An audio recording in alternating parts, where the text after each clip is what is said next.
Seja bem-vindo ao Livro Shorts. Você é nosso convidado para escutar os resumos das maiores obras da humanidade.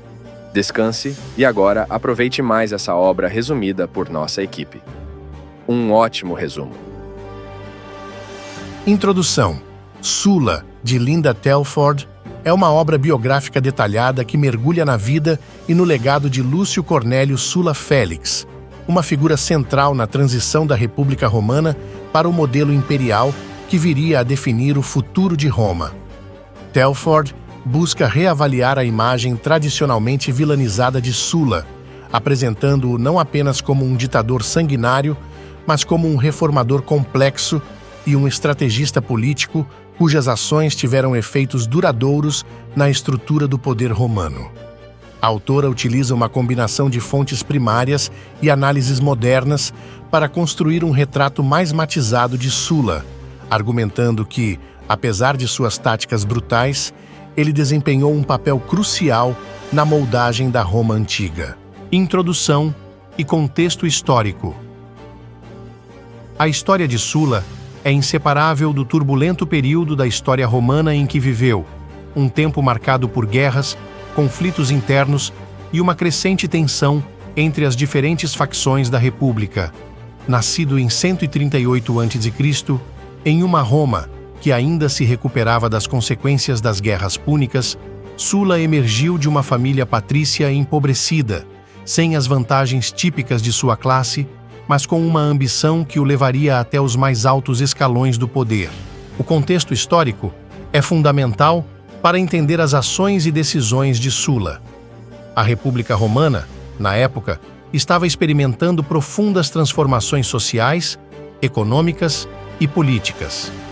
As conquistas territoriais expandiram enormemente o império, mas também exacerbaram as desigualdades e as disputas por terras, levando a uma série de conflitos sociais.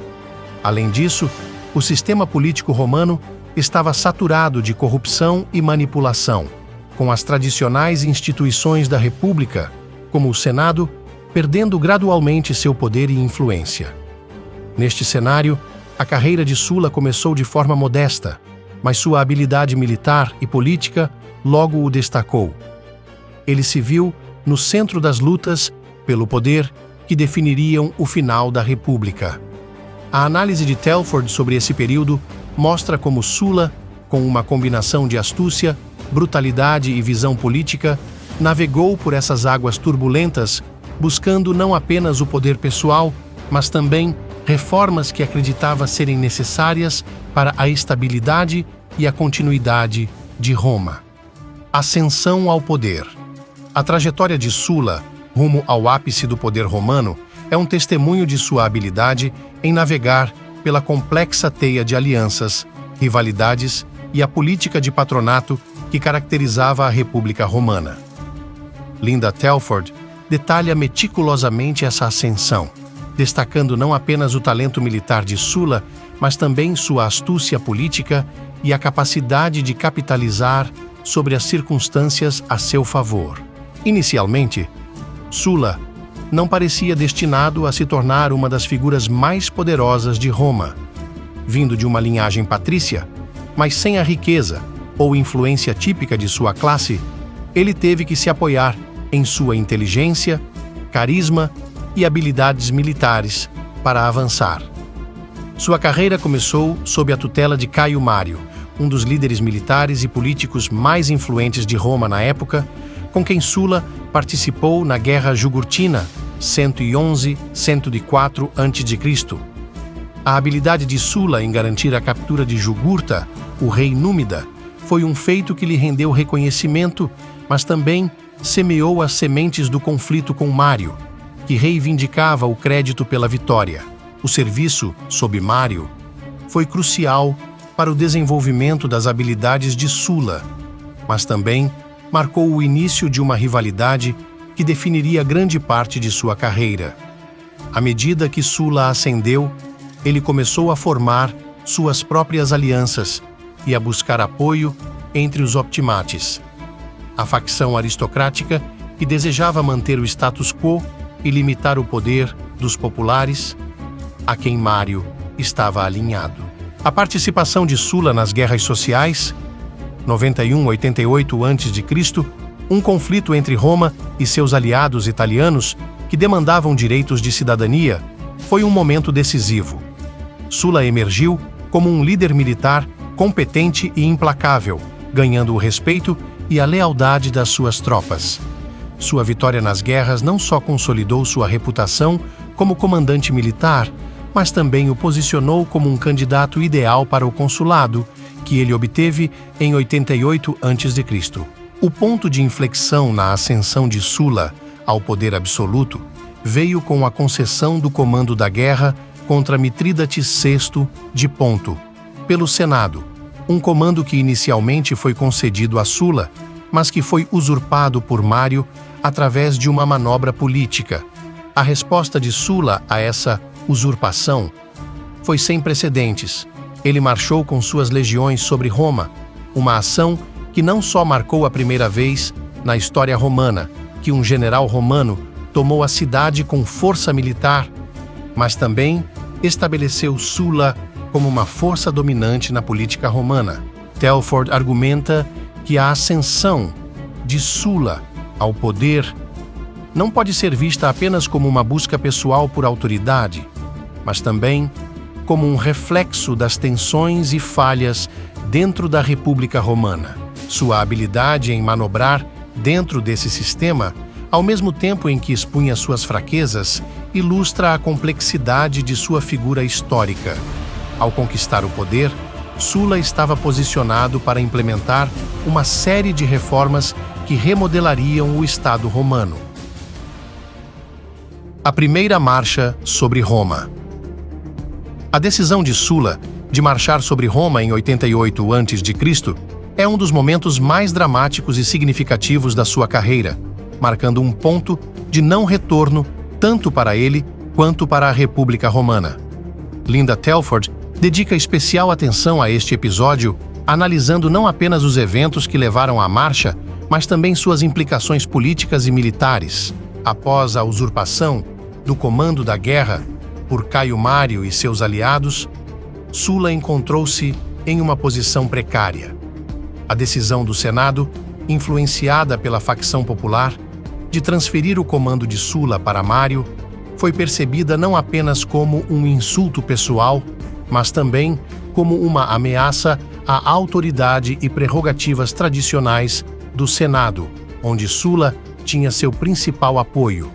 Em resposta, Sula tomou a decisão sem precedentes de marchar sobre a própria cidade que jurara proteger. Telford descreve como Sula conseguiu convencer suas legiões a segui-lo nesse empreendimento arriscado, prometendo-lhes terras e saques. A lealdade das tropas a Sula, combinada com sua habilidade estratégica, permitiu-lhe marchar para Roma praticamente sem oposição. A entrada de Sula em Roma não foi apenas um ato de força militar, mas também um golpe político que desafiou as normas e convenções da República. A ocupação de Roma por Sula teve várias consequências imediatas. Primeiramente, consolidou a reputação de Sula como um líder implacável, disposto a tomar medidas extremas para garantir seus objetivos. Em segundo lugar, expôs a vulnerabilidade da cidade e a incapacidade das instituições romanas de prevenir tal ato. Finalmente, a marcha estabeleceu um perigoso precedente para o uso do poder militar em disputas políticas internas, um legado que teria repercussões duradouras para a República. Telford argumenta que, embora a marcha sobre Roma tenha sido uma vitória para Sula, também foi um sintoma das profundas divisões e da fragilidade do Estado romano. A autora explora as reações variadas a este evento, desde o pânico e a desaprovação entre a elite romana até o apoio ou a indiferença das classes mais baixas e dos soldados que viam em Sula um líder forte e capaz de trazer estabilidade. Este episódio crucial na carreira de Sula não apenas pavimentou o caminho para seu eventual domínio sobre Roma, mas também levantou questões fundamentais sobre a natureza do poder, a legitimidade do uso da força e o equilíbrio entre autoridade militar e civil. As reformas de Sulla. Após consolidar seu poder através da primeira marcha sobre Roma, Sulla não tardou a implementar uma série de reformas destinadas a restaurar a autoridade do Senado e reestruturar o sistema político romano. Estas reformas, embora controversas, refletiam sua visão para uma Roma mais ordenada e estável, onde o poder não poderia ser facilmente usurpado por líderes populistas. Sulla aumentou o número de senadores, buscando diluir a influência de facções hostis e garantir uma base de apoio mais ampla para suas políticas. Ele também restringiu os poderes dos tribunos da plebe, que haviam se tornado uma plataforma para a agitação populista e para desafiar o Senado. Além disso, Sulla procurou revigorar as magistraturas tradicionais, como o consulado e o pretorado, estabelecendo limites mais rígidos para a sua ocupação e poderes. Telford destaca a ironia dessas reformas. Embora Sulla tenha utilizado métodos autoritários para ascender ao poder, suas reformas visavam fortalecer as instituições republicanas e prevenir a acumulação de poder que caracterizou sua própria ascensão. No entanto, as reformas também tiveram o efeito de aprofundar as divisões dentro da sociedade romana, criando ressentimentos que persistiriam muito após sua morte. Retomada do poder por Mário. No contexto do livro de Linda Telford sobre Sulla, a retomada do poder por Caio Mário é um episódio dramático que destaca os ciclos de poder e conflito dentro da República Romana. Após uma carreira marcada por sucessos militares e 6 consulados, Mário, já em idade avançada, encontra-se afastado do centro do poder devido ao surgimento de novas lideranças, como Sulla. A oportunidade para Mário retornar ao cenário político surge com a crise associada à guerra contra Mitrídates VI do Ponto e a marcha de Sulla sobre Roma. Mário alia-se a Cinna, outro líder político marginalizado, e juntos aproveitam a ausência de Sulla, que estava em campanha no Oriente, para tomar o controle de Roma. Este período é marcado por uma série de ações violentas e repressivas, visando eliminar os apoiantes de Sulla e reafirmar a autoridade de Mário e seus aliados. Mário, apesar de sua idade e saúde declinante, consegue ser eleito para um 7º consulado, demonstrando sua resiliência e habilidade política. A Segunda Marcha de Sulla. A Segunda Marcha de Sulla sobre Roma é um dos pontos culminantes do livro e representa um momento decisivo na história romana. Após consolidar sua posição no Oriente e assegurar uma vitória significativa contra Mitrídates, Sulla volta sua atenção para Roma, determinado a retomar o poder e punir aqueles que se opuseram a ele durante sua ausência. Com um exército leal e veterano, Sulla avança sobre Roma.